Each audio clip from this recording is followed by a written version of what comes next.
rahmet dep etip oynapan berdik. Seyrem oynap beremiz yine doktorlarımıza. Esselamu aleyküm. Rahmetullahu berekatuh evlenba. Ben Yusuf'a Zeynep Paşaman, 54. yılman. Her yıl şöyle gelip davalanayım derdim. Lakin uzaklara gidip davalanardım.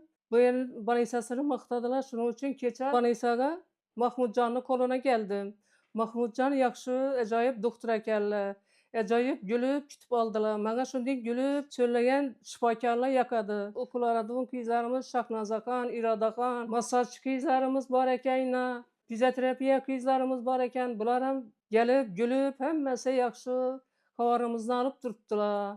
Şunun için ben belini indi xaladım. Kesellikim yıkılıp şu belimni sındırıp koyupma. Keçe geldim. Leçeniyelerini başladılar. Davalaşları yaxşı. Masajçı kızımıza yine büyün rahmet dep etip oynapan berdik. Seyrem oynap beremiz yine doktorlarımıza. Ama yine bir 3 gün davalansak dım yaxşı bolup gidermiz. Yine ben kolumda demirde yürümeyen Kadirok'ta. Kudayım indi şu namaz cümegini çıkıp getemiz demiş. Şu Kadirok'tan taşap getkeğimizde bereketlep durupmuz. Hem beni işine yatırgan beyramlarla, Kadir keçeleri bilen hemmenizi tebrikleyimiz doktorlarımızla. Doktorlarımız sağ olsun, salamet olsun. Hemmesine sağlık, salametlik, üzerimizde şifalık ditileyimiz.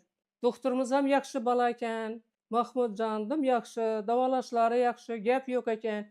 Ben indi şu kurort tap gelemen, kurortlara getirdim. Yaxşıman. Rahmet, hemmesine rahmet.